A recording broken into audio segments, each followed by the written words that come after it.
I got to compare and contrast.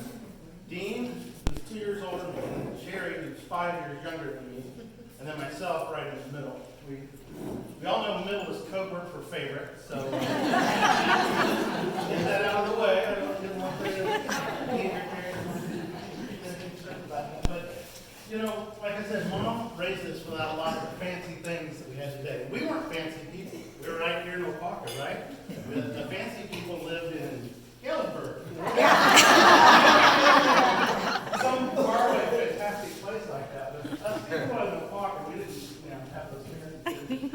So, now, Mom started out with Dean. And Dean, from what I remember, was like always an excellent student, always did his homework. I think Dean raised himself after that. And Mom was on an easy course with Dean, and then I came along. And I might have been a little bit more in trouble for Mom. And just, for example, in school, in grades, you would have to agree, right, that Dean brought home the good grades and I brought home the other grades. That's kind of how we all put together. Well, you know, Dean really set that bar high as far as the grades. I didn't stand a chance. I mean, it's not my fault, is it? It's Dean. They even made up a list for Dean. They called Dean. I don't know how he decides who gets on that list, but the fancy people all want to be on the Dean's list. There's just there's no two ways about it. So Dean's in high school. Dean's in the National Honor Society. I'm not in the National Honor Society. I'm not in the County Honor Society. No, Dean, people nationally are to be aware of Dean's scholastic abilities. They put him in the National Honor Society. He's the top 10% of his class. More power to you. You earned that, you owned that. I was of the 90% that made that top 10% possible. So I want you just to, each day when you wake up and think about you still have the National Honor Society, probably have a little candle lighting ceremony. Marcy, probably? Yeah, I never had that. There was a Kirk's list. There is a Kirk's list. You're not on it. Marcy and I are on the Kirk's list. We had a lot, the people on the Kirk's list had a lot more fun. Yes, we did. There were no candle lighting ceremonies for us on the Kirk's list. There's no past involved. There's a secret handshake. With Marcy and I'll talk to you about it later. Yeah, that's Dean set that bar pretty high. And actually, I was looking through your safe, the big one that's nobody can get into. I found Dean's report cards in there. And here's the first one I found from second grade, or first grade. And then here's his other one from second grade. And I was just looking at all the comments that the teachers would send home at the end of the year. Now, I looked underneath the pool table, and it was leveled up with the Kirk report card. I'll put this back in the safe, and nobody play pool until I get Kirk's report card back. You get a little taste of what it was like to have Dean in your class as a student, because first grade, the comments, Dean is a delight to have in class. Again, he earned it. He gets these. Second grade, Dean has excelled at all subjects this year. And he's a delight to have in class. Third grade, Dean excelled at all subjects this year again. Yeah. Dean has been earning extra credit for tutoring the fifth graders. Pretty good. And he's a delight to have in class. Fourth grade, something about doing trigonometry. He's amazing at something here about being a prodigy, whatever that means. Hey, that's a good word for you to practice. And we're really proud of Dean for starting that fundraiser for the starving kids in China. Dean had it kind of on lock down there. And he was a delight to have him. I think we've heard it up. Let's read a few of the Kirk ones. Marcy and I shared these comments. She told me she got these same comments. Okay, Kirk's first grade. Kirk struggles to stay focused on his schoolwork. Hope next year's better for Kirk. Second grade. Kirk needs to try harder. 3rd grade. Poor Kirk. Kirk's not getting it. Is Dean available to tutor? I don't remember getting a tutor, but Dean was busy doing something else. By the time I got to 4th grade, it's just a big sad face. It says, Barbara, bless your heart. Right P.S. Say hello to Dean. Encloses the check for the starving kids in China. Anyway, I'll put this back on the school table. Yeah, so, Dean set that bar pretty high, and I don't even remember about Jerry. Did you even go to school? Oh, Dean homeschooled. Oh my God. So, let me ask you, those of you with small kids or recently had small kids, if you've got a kid that's struggling in school, what resources would you go to help your kid do better in school? Grandparents. Grandparents, okay. That is maybe an answer for somebody else, but I'm not sure that, what would you go to? What kind of technology, what kind of? YouTube. YouTube, okay. Google. This is where the audience participation starts. Okay? What else? You got little kids in the back there. Chatbot. Chatbot? Yeah, right here. I think we might try Dean. Yes, exactly. Dean.com. Actually, look that up. Dean.com. His fans have already made one. Yeah. Yeah, well, we didn't have it. Mom didn't have it. She didn't have the fancy resources we have today. We had the Encyclopedia Britannica. A to Z. We had the whole wall filled. You guys remember? We had a whole wall filled with that. Now, it didn't start out that way. We didn't have A to Z. We had the starter pack, A through C. And then every couple of months, another book would magically show up on the shelf. And we grew over time, and eventually we had the whole thing there. So I really was relieved in 3rd grade when I got assigned to do an essay on Denmark. Because if I'd been assigned to do one for Finland or Morocco or Venezuela, I would have been in trouble. But we had the D book by the time I was in 3rd grade. So I had a solid C- on that one. Actually, I was 14 or 15 before I realized that Mom and Dad, you were buying those books. I thought Dean was just typing them up. I thought it was part of Jerry's homeschool curriculum. You were buying them. I didn't realize that. So I'm sure Mom thought, well, Kirk's not going to do real good at school. Maybe work ethic will be Kirk's, signature. And Dean's up here with schoolwork, and Kirk will be up here with work ethic. And maybe that didn't work out that way either. Dean had the work ethic of the last guy that got off the boat at Ellis Island. I mean, Dean showed up early and worked late. Dean had his own workbench at the Marina. Dean had plaques on the wall from service schools that he went to. And all kinds of things that were good. Dean worked so hard in high school. When he got to senior in high school, he bought a brand new car with cash and had enough left over to, you had a Z-Bar, right? You had enough for a Z-Bar, 8-track tape player and whatnot. Kirk worked just long enough to get a 3-speed Schwinn bicycle and an annual pass to the Aquaca pool. Once I had that, boy, I was kind of hard to find after that year's Aquaca pool pass. Those plaques that Dean had on the wall were well earned. He didn't just fake his knowledge of how to repair engines. So like Dean could change the rings on a 35-470 with nothing but a pair of pliers and a junior mint. I mean, he had the whole thing. I think he had customers who would begrudgingly let Dad work on their boat when Dean was not available.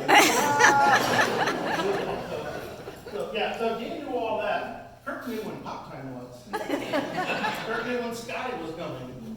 Besides that, otherwise I was probably in the pool. I was probably in the pool Nice rich beach swim. So anyway, times were different when Mom was raising the three of us. I didn't make it any easier on her, but she did a great job raising us anyway. And all three of us went out into the world, navigated life, and became productive men that I think she's proud of. I'm not sure. I think so.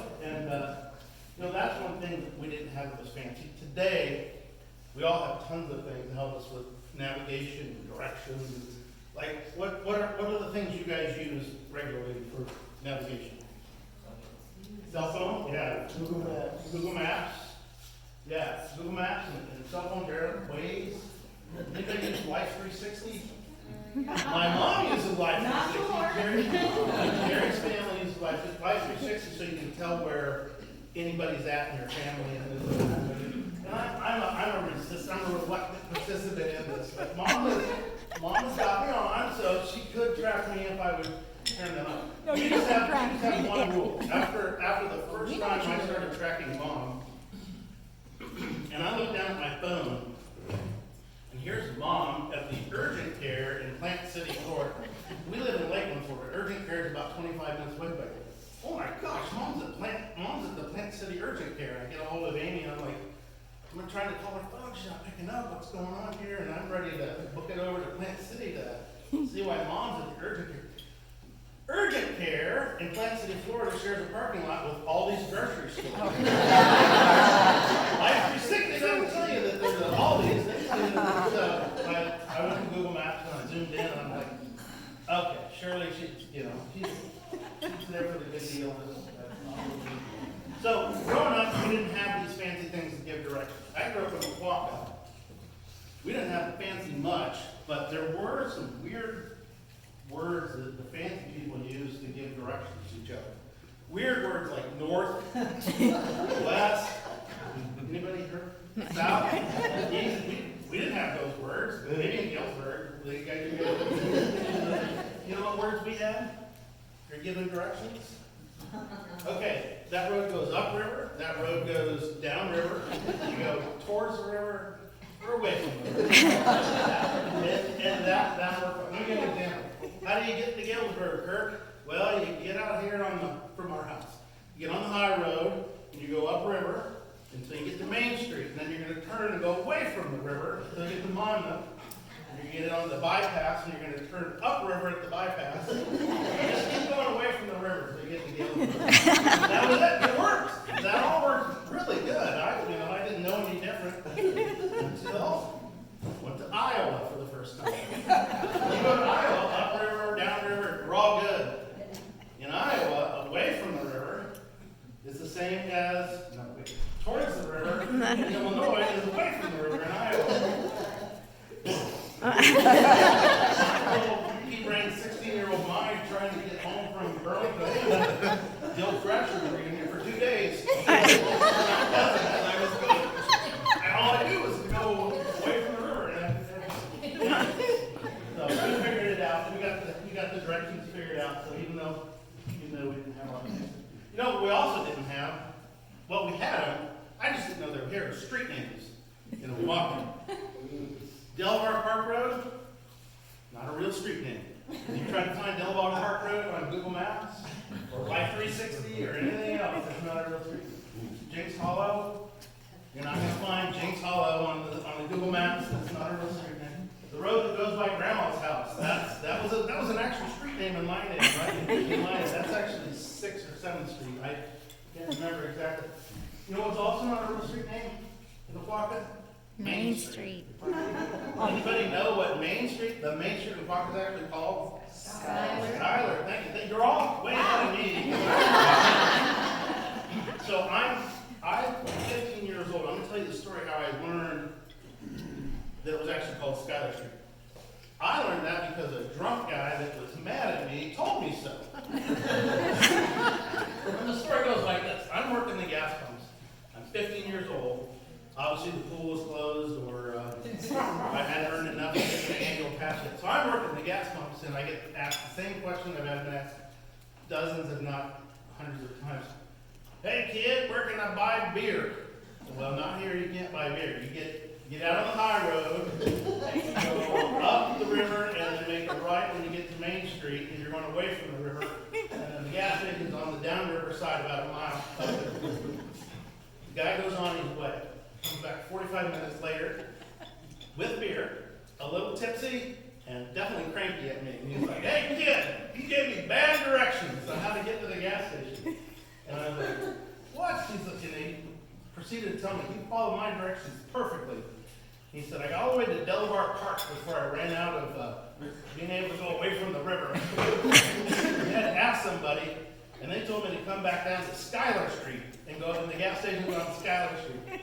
And I was like, that must be the beer talking, because I've never heard of Schuyler Street. And that was my introduction to the town I live in, that street. Didn't have a street named Schuyler Street. You know, also too, you hear all these jokes about like, oh, when we were kids, we didn't have bottled water, we didn't have vitamin water, fancy things like that. We drank out of a garden hose and we were fine, right? I thought, garden hose? That's like Christmas and your birthday, that we just drank out of the spigot. Well, Dean drank out of the garden hose on report card day. But we just drank out of the spigot, right? Like if you had to have a garden hose, that was what the fancy people did. I have memories of actually going to the spigot, filling up like a coffee can and then like, I remember like, Lori, you probably remember this, maybe not, maybe the impact was, you blocked this out, but we would drink out of a coffee can at the kids' table and fill with water, and that was, instead of a pitcher, that's what we drank. And Mom, this is not on you, this is on Grandma DeVore. We can put Grandma DeVore under the bus here on the You would be surprised how much a coffee can of water and a coffee can of turpentine look alike. We had a medical emergency where, Lori's traumatic experience with the so anyway, in my mind it's funny. It's not so funny now that I'm sitting here and Lori's. Say what? There was a flood then. Yeah, and that's true. We had to canoe uphill both ways. Yeah, I have a memory of going to Spigot. We did, it's being funny that we didn't drink out of the garden hose, but it was like that was for our family days. So that water was coming out of a well in a floodplain, just like Lori would say. We didn't give any thought to that at all because the city kids, the town kids, they drank town. They drank out of the town water, and the town water. Sure, you got something for me, Dean?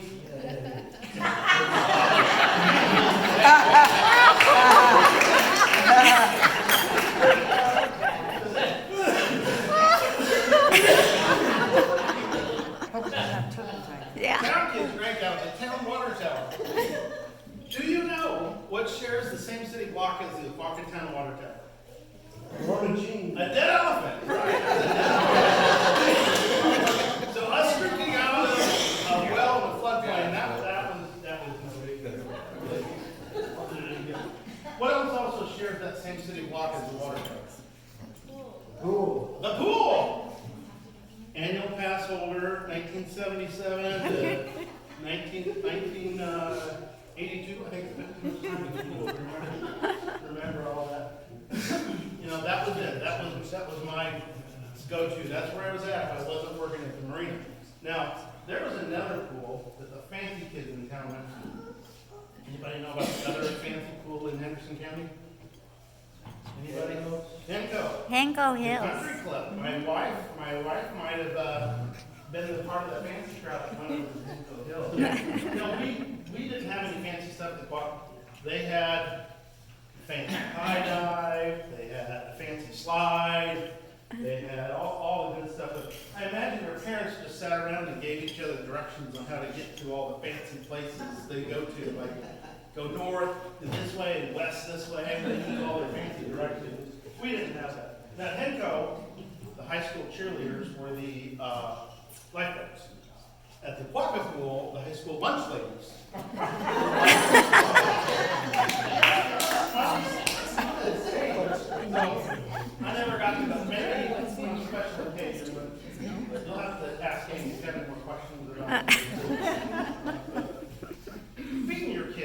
my mom was raising us was hard. You know, today you have lots of options if you're trying to get your kids to eat the food that's good for them, nutritious. I want to hear from the people with little kids in the room, or recently had little kids. What are some of your options you have to get your kids to eat? Those Food that's good pouches, for them? those packet things, Say what? those pouch packet things. Oh, yeah, those twist off yogurt, beet and carrot. And, that's one thing, yeah. I grow mine in our garden, I don't know. Oh, that's even better. Now, we're on the other end of the spectrum, but that's harder than what mom had. Yeah, pre-made macaroni, all ready to go, microwave oven. Mom had none of that. Mom had starving kids in China. That's how mom got us to eat what we didn't want to eat. Because if we didn't eat, she let us know that there's starving kids in China. So I'm not exactly sure how that all worked. I'm not sure why us eating here solved their problem, but I really got to hand it to her because it worked. Those starving kids from China now, they own the factories that make our Anything. our iPhones and our Anything. Kristoff yogurt packs for our kids and whatnot. So if you have you gotten a thank you note from the kids in China? No. I'm sure they sit around and like, hey, remember when we were starving as kids and those 3 boys in Illinois started eating stuff they didn't want to eat? All that went away for us. So yeah. What about germs? How do you keep germs away from your kids today? Come on, this isn't that hard. These aren't hard. The hard questions are coming later. So you want to Hand sanitizer. wet wipes? Yeah, okay. Yeah, it got lots of options. You know what mom's option for us was? Lava soap. Lava soap was the only thing available to keep us, get our hands washed so we could eat those meals that we didn't want to eat so the Chinese kids could go on and take over the global economy. So we were grateful to have it. You know what's in lava soap? Lava! Lava's in lava soap. Life was so hard, Mom raising us, that volcanoes had to explode for us to get our hands washed. So anytime you're squeezing out your hand sanitizer or using your wet wipes, you think about the challenge Mom had to keep us alive. and the food's getting in all our soap. The other day, this is not made up at all. I new soap dispenser at the house, washed my hands, went back to work, and I'm like, I'm getting hungry. What? Smells like marshmallows. Doggone toasted marshmallow from the bath body and so anyway, the life is a different thing. So I talked about my bicycle, right? I put thousands of miles on that bicycle. I would wave to Dean as he drove by in his new car. Race a little ways, and he could always, you know how many miles I rode that bicycle with a bicycle helmet on? None. None. Oh, that wouldn't go over today, would it? Our grandkids have balance bikes. They're not going anywhere on a balance bike, right? They're maybe going to be the glory of a balance bike. By golly, they got a helmet that's the right size and matches the color of the bike and everything. Mom didn't have time for any of that with that helmet business because we got access to mini bikes. Before it was Mom had time to worry about this. Grandpa had more brought mini bikes for us. Dave and Lori, you guys had a mini bike or two. We had a mini bike. And I just today learned that you and Dad were not at all happy when Grandpa DeVore brought home the mini bike. I was wondering in the back of my head what kind of negotiation went down for him to bring us a mini. Because I was like 8. Jerry's 5 years younger than me, so Jerry's 3. So let's just go with that. Jerry's riding a mini bike at 2 years old without helmet. But at least the mini bike Grandpa bought us had a governor on it. You know, governor limits your top speed, so life's going to get. Now we had access to mini bikes. You know, we also had access to farm kids. You know what farm kids know how to do? Take off the governor on your mini bike. We had no helmets. Multiple mini bikes. And I just remember Dave and Laura, you guys came down for the summers, and it was mini bike madness all summer long. It was just except for Dean. Dean was in the basement writing encyclopedia. Jerry's lesson plan. Sorry you missed out, Dean. Those of us on the Kirk's list were out writing anyway. Yeah, it was a lot of fun. What about getting your kids to go to sleep at night?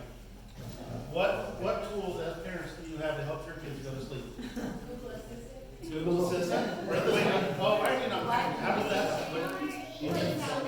Play sound, play music. Okay. What else? Read stories. Excellent. Excellent. Well, we have that as an option, but we don't think you use read stories. Melatonin. Yeah, melatonin gummies. Weighted planes, maybe. White noise maker. White noise. Mom had none of that. None of that. You know what Mom had? She had roll over and shut your eyes.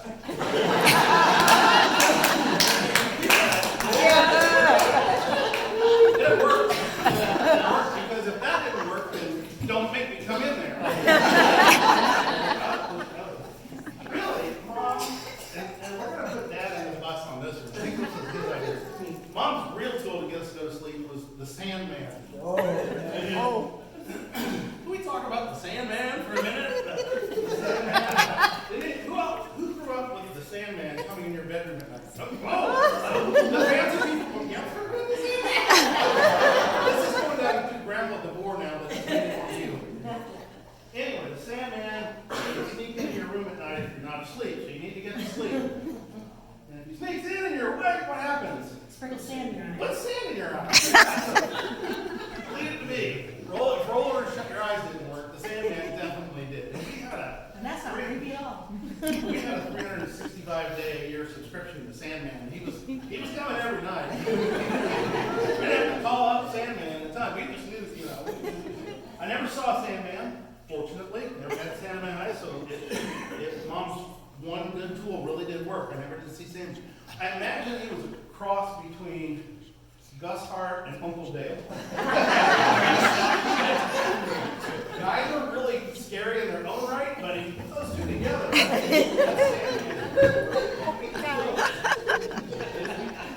So he lived in Yellow Bay. I got to thinking, you know, not so recently, that Sandman, he wasn't working for free. Somebody was paying the Sandman to come around. What did we miss out on? Because we had to pay the Sandman all these times, right? And I got to realizing that if we didn't have to pay the Sandman, I could have done a lot better on that Venezuela report I had to do in 8th grade. We could have had the whole set of encyclopedias. I got that Venezuela, but no, the Sandman had to be paid. So the books were coming slow. You know, going to sleep, something that, you know, you got to do every night. The Sandman's coming, except for New Year's Eve. All the rules go out the window, right? New Year's Eve. So one night a year you can stay up all night as a kid, all the way to midnight. And that's right. You look forward to that as a kid. What I didn't realize, looking back, we only had one clock in the house. When you have one clock in the house, it could be midnight. About any time you can eat it. I just remember 9:05 to 11:05. It just seemed like that. It's crazy. So, I'm pretty sure one year Dad figured out how to probably call it Dennis Johnson at the TV store. Figured out how to set up an he's pulling in a TV station from Nova Scotia or Greenland or somewhere. And their ball was dropping about 8:30 our time, so we were in bed by 9 o'clock that year. That Dad was in that TV station. You know, the other thing too that lots of maybe fancy people went to the store and bought your clothes. I've heard they had those back then. Mom made her clothes. Mom made her clothes, and that was always kind of fun. They able to have matching clothes. You know, that Mom made them for us. And I don't mean we matched each other. Jerry matched the living room curtains. He matched the dust ruffles, and I matched the tablecloth. And then I realized why Jerry always wanted to hide and go seek. We always had the living room.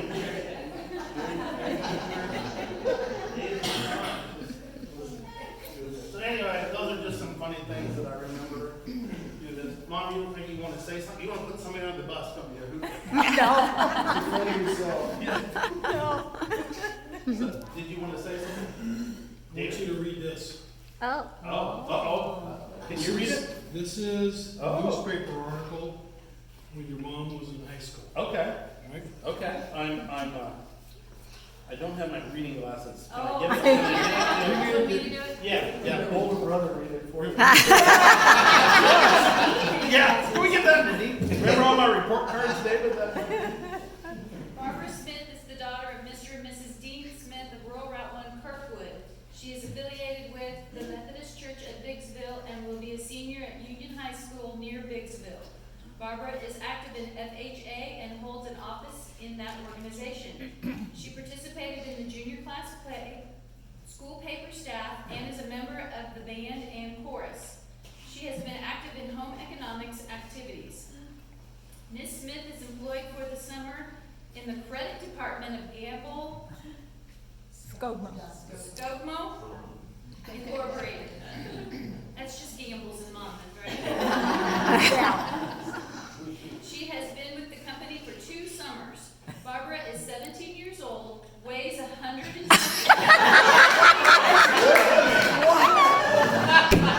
I'm glad they didn't do that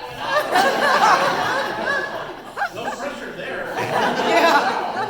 She is 5 feet 5 inches tall and has brown hair and beautiful hazel eyes. Woo! I thought they were green. She is a sincere. Wait a minute, sorry. I'm gonna start. She is a sincere and quiet type person. She was a and, delight. and you can easily make an acquaintance with her. You know exactly where she lives and what she looks like. Blood type in there? Her friends are loyal and are supporting her for the Queen of the 1960 Prime Bee Festival. Oh. Her hobbies are needlework and outdoor living. Wait.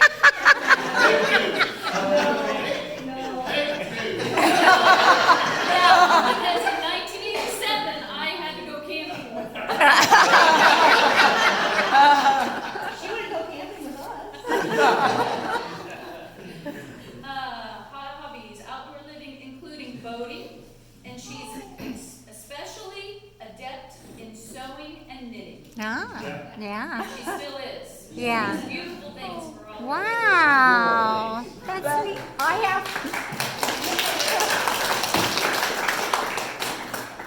I have to tell you, the way they chose the Queen for the Prime Bee Festival back then, you had to sell tickets. That was not me. I could not walk up to people and ask them to buy these tickets. So you wanted the beef queen. That's okay. That's okay. I was not the Prime Beef Queen. No, I was at the bottom of the list. Just one last thing I had, I just wanted to encourage you. It's always good when you get to a milestone birthday to maybe set some new goals and just, look forward to the future. And I was thinking of one of Amy's clients, Rita Johnson. About 4 years ago, she was turning 80, and she decided her goal was she was going to walk 3 miles a day. And she'll be 84 in March, and her family has no idea where she's at.